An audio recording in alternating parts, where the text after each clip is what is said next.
Kashimo will kill Sukuna and actually force him to use his final form. We will see the Heian era Sukuna. Or at the absolute bare minimum, I think Kashimo is actually going to give Sukuna a very high diff fight. I think it'll be very challenging, and I think he'll push Sukuna further than we've ever seen him be pushed before. Because I'm seeing a lot of people saying, oh, Kashimo's gonna get one shot. He's not even gonna last more than a chapter. This, that, and the other. And I'm just saying, when Kashimo cooks, I don't want you guys to hop on the bandwagon. We all know he can't beat Sukuna, but the people who are saying he's gonna get one shot, you guys are just crazy. Today, I'll be explaining why Kashimo is going to be very powerful and some crazy theories on just what his powers could be, including even some god curse techniques that relate to the actual thunder god Indra. So trust me, you're definitely going to want to stick around till the end of this video. And hey, do boy solid and leave a like, it does help out. And of course, be sure to subscribe for a ton of JJK content just like this. Crazy theories, power scaling, spoiler videos, live reactions, because 90% of people who watch my videos aren't subscribed. So if you want to see a ton of consistent quality JJK content, you will not regret subscribing. And of course, thanks to Iskaizen and that guy Trey. Alright, so this video is actually going to be split into two parts. The first part is going to explain why he's so powerful, going into very in-depth reasons on explaining why this curse technique is going to be busted powerful, because a lot of people just don't understand or can't comprehend why it's going to be the case, especially after just seeing how powerful Sukuna is. And the second part of the video is going to be all the crazy theories on what his curse technique will be. Alright, so one thing I actually got to clear up is there's actually a lot of new followers on Twitter or new subscribers thinking that suddenly I just hopped on the Kashimo agenda. And I don't blame you guys if you just subscribed or just followed me recently, you wouldn't know. I am actually the original Kashimo agenda pusher. I am the first Kashimo glazer. I have been saying that this guy would be Gojo or Sukuna level since the week his fight ended. One of my first ever videos for JJK, at least on this channel, which I made in July of last year, was actually a video explaining what Kashimo's abilities are going to be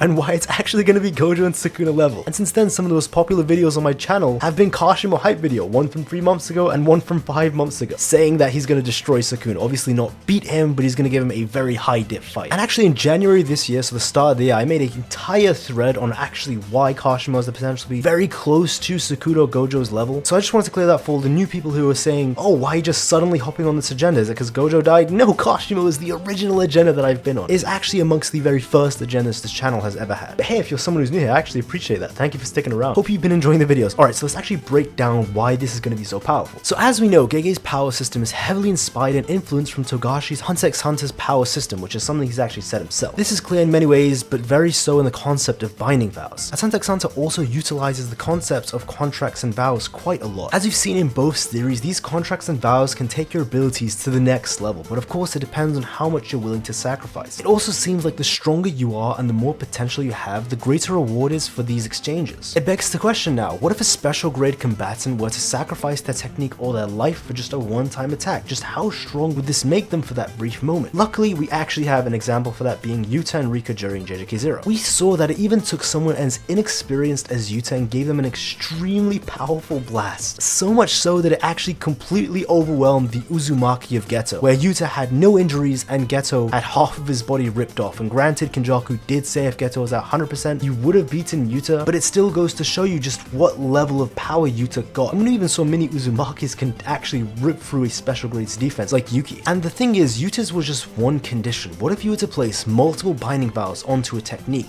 or even make a bigger exchange? As I said before, the stronger you are and the more you're able to sacrifice, the stronger the return is for the binding vow. Now imagine this, Kashimo's curse technique is more than likely something like a normal curse technique. Maybe you can summon something, or give him a weapon, give him an attack, or my own theory is actually it's a transformation. And remember that Gojo actually did say that 80% of a sorcerer's potential or innate talent actually comes from their curse technique. And this actually does mean that that's 80% of their strength. That's what potential and innate talent means. And a lot of people can't comprehend this statement or believe it until I actually give some examples. So let's just take a base Yuta with no curse technique, so no copy, no full manifestation of Rika. Let's have that Yuta fight a version of Yuta who does have his curse technique, who has a fully manifested Rika along with his copy abilities and the curse techniques that come with that. The one that has the curse technique is going to low or no diff the one that has no curse technique. Or let's just go with Yuki for example. Let's say there's two Yukis, one with Bombay and one that doesn't have it. The one that has Bombay is going to one-shot the one that doesn't have it. So the 80% statement, which does mean that a sorcerer's curse technique would pretty much make them 5 times stronger. With the examples that I just gave you, it makes sense on why this is the case. And even more so when you consider that to use a domain expansion, you have to embed or imbue a curse technique into it. So if you don't have a curse technique, you can't even use domain expansion. So in the examples I just gave, imagine Yuki has a curse technique and a domain expansion versus a Yuki who doesn't have a curse technique and doesn't have a domain. You could do this with any character who has a curse technique. The one that has the curse technique will destroy the other one. That's just to put into perspective just how powerful Kashimo would be if he had his curse technique. Because remember, Kashimo in his own words confirmed that entire fight with Akari, he didn't have cursed energy. He was just manipulating the properties of his own cursed energy, which is lightning. So when he fires off those streaks of lightning, that's just his cursed energy control. If you were to give him a cursed technique at the absolute bare bones minimum, it should make him 5 times stronger. This is not including any binding vows. And Kashimo is already one of the very strongest characters we've seen in the series. I mean, he literally went toe to toe with Hakari for 13 minutes, and not only did he last the entire 13 minutes, but he relatively took no damage at the end of it, as by the end of the fight, all he was covered in a bit of dried blood on his face that was actually Hakari's blood, not even his own. The biggest amounts of damage that he took was just spitting up blood a couple times, and that was actually it. And when you think about the fact that this man could easily fight for hours at full power, mind you, because the only reason Hakari beat him and was eventually able to make him expel all his cursed energy is because he had the massive plot advantage of them fighting right next to the ocean. Kashimo's biggest weakness, and just happens to be something that takes all his cursed energy. Now, I don't want to take away from Hakari's win. A win is still a win. Using the terrain to your advantage, that is all part of a battle. It is Hakari's win. I'm not taking it from him, but I'm just explaining. Kashimo going into the water was perfect for the plot, because we see that the instant he hits the water, there are 13 streaks of lightning, which are all charged shots which he could have fired that instantly expel from his body. And that's just from the instant he goes in. That's not including all the other times he's fighting and every other second that cursed energy is leaking, and then of course his massive explosion where he lets it all out. This man could fight for hours at full power. He is a true monster where you can't even beat him. Normally the only way to beat him was for him to lose all his cursed energy, and without his cursed technique with binding vows or a domain expansion. Now, what could his binding vows be? Well, there's a couple options. The first is to make his cursed technique exponentially strong in exchange for never using it again, and it's very likely that this is the case since that's what he said in his own words. And considering just how insanely powerful Prime Kashimo is, with decades of experience, or God knows just how much this is going to amp him. Since again, he is sacrificing such massive, trained, and earned power forever, as I explained before, that is going to make his binding vow multiplier even bigger. There's also likely to be other binding vows too, such as disclosure of information to boost the next attack, which is a common binding vow which many sorcerers in JJK have. Another binding vow that he could stack on top of the other ones is a time limit. Whatever his curse technique may be, if he places a time limit, let's say 1 to 5 minutes for a transformation, or even just a one-time attack, it would exponentially increase the attack power or the strength of his binding vow. So if his curse technique normally, let's say, summons a suit of armor or summons a weapon or just makes him stronger via transformation, making it one-time use, several times stronger already. Adding a time limit on top of that binding vow would make it even more stronger than it already is. And we've seen in the JJK verse just how far binding vows can take you, from characters like Maki going from semi-grade 1 to special grade, or even in Hunter x Hunter, which is what JJK is based off of, at least his power system, where Gon going from someone who couldn't even touch Netero or the Royal Guards to them being as strong as Meruem himself. All I'm saying is, given the right binding vows, Kashimo, who is already special grade in base without even his curse technique, which would make him 5 times stronger, would genuinely skyrocket for the short time that his curse technique activates. And here's the craziest part, he doesn't even need a domain expansion to reach Sukuna and Gojo's level. Draytoven, a channel member, actually asked, domain amplification nullifies curse techniques that come into contact with, but do you think it can do anything against Kashimo's electrical cursed energy trait, this being the lightning strikes that are guaranteed? I actually think a domain amplification wouldn't be able to stop this, because again, these lightning strikes that he uses against Hakari that he builds up charges for, which is about 5 to 6 charges, aren't curse techniques. So this could actually bypass the domain amplification that Sukuna actually did use to defend against Gojo's attack and to nullify it. Though he still did take damage, it made them a lot weaker. And just imagine, right? His lightning strikes are already so unbelievably powerful that they are actual sure hits, sure death kills. The only reason Hakari survived all of them is because he is literally immortal. Can you just imagine how strong these lightning strikes are going to become? Not even just including his cursed technique, just his regular lightning strikes of his cursed energy if he becomes several times stronger with binding vows. That's not even including the fact that he very likely will get a domain expansion too, because the reason he hasn't been able to use a domain expansion, like I said before, is to use a domain expansion, you need to imbue a curse technique into the domain for there to be a sure hit. But if you can't use your curse technique due to binding vow, well then how are you going to make a domain expansion without a curse technique? That's why Kashimo is a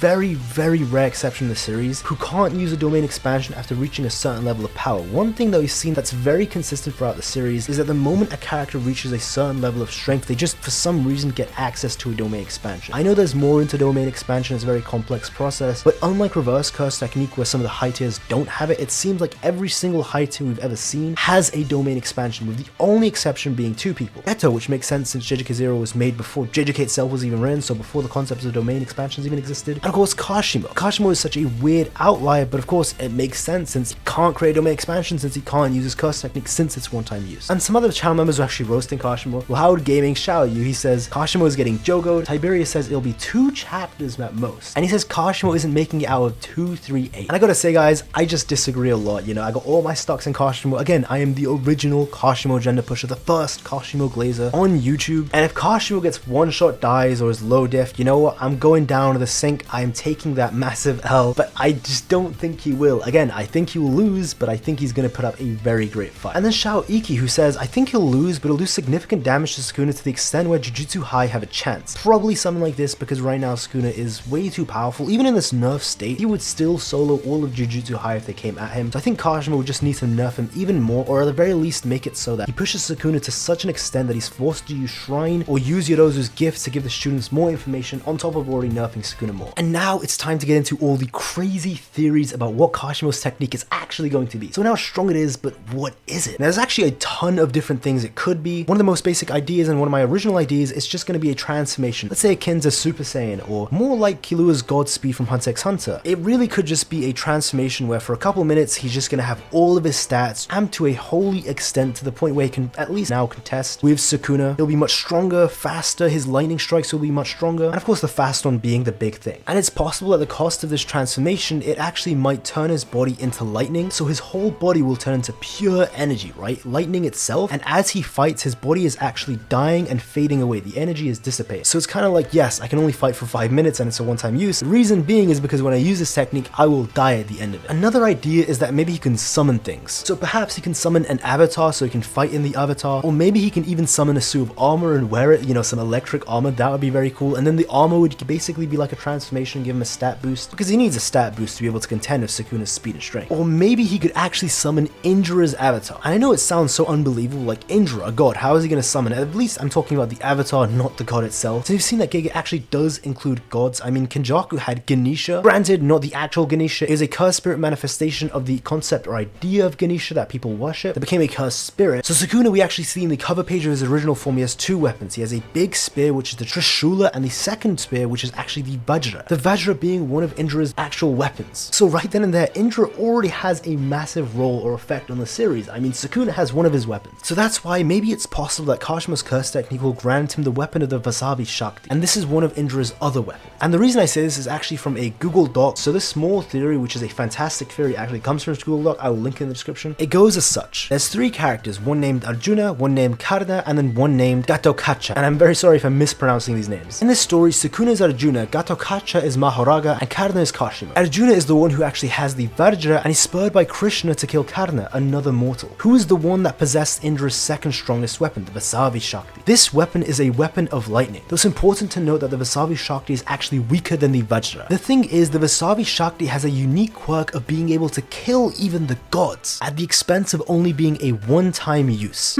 So that sounds very interesting. Someone who has the Vajra, which Sukuna does have in the cover page, which is one of his original weapons in the Heian era, fights someone who has a one-time lightning weapon that's supposed to be able to kill the gods. Parallels very strongly, and it parallels even more when you think about the fact that Arjuna, who is Sukuna, has someone underneath him called Gatotkacha, and Gatotkacha is someone who's actually able to adapt to any and all phenomenon in the world. Sounds just like Mahoraga, who works under Sukuna. Now, unfortunately, in the actual story, Karna is not able to kill Arjuna and is forced to use his one-time lightning weapon to kill Gatotkacha instead. So if JJK is going strictly based off of the mythology of the Mahabharata, and I'm very sorry if I'm mispronouncing that, but yeah, if it was, then Kashima would have been the one to kill Mahoraga, which we know he wasn't. Unless Mahoraga is coming back next chapter, or there's another totality, or the theory I made where the big spooky skeleton of the domain of the 10 shadows is going to come out, you know, maybe this really is like this final totality, and then Kashima's going to be forced to use his one-time technique to be able to kill that and fully remove the 10 shadows from the fight. Maybe that's actually what's going to happen based off of the lore that Gege is actually basing it off of. But even though Mahoraga's already dead, it just seems so likely that Kashima's weapon is going to be the Vasavi Shakti, and it would be really cool to see if it is. Considering the fact that Mahoraga's gone, the likelihoods of it being the Vasavi Shakti itself is lowered, but I still think there's actually a really decent chance at it being that. But even if it's not the Vasavi Shakti, and I'm not exactly right on what it's going to be, I do truly believe that Kashima's going to give Sukuna a very high diff fight, and he's going to push him to show us things that we've never seen before. And of course, he's not going to be the one to kill Sukuna. He's not going to end the story right here, but I truly do believe he's going to give him one hell of a fight. And all the doubters who are saying he's going to get one shot or low diffed, I think he's going to shut all those guys up. But hey, if you enjoyed the video, be sure to leave a like. It does help out. And of course, subscribe for a ton of JJK content. Like I said in the beginning, only 10% of people who watch my videos subscribe. So if you want to see a ton of consistent and quality JJK content, like crazy theories like this one, JJK spoiler videos, live streams, power scaling, trust me, you will not regret subscribing. And of course, thank you to all the channel members as well. It's much appreciated. But that's all from me, guys. Take care and have a nice day.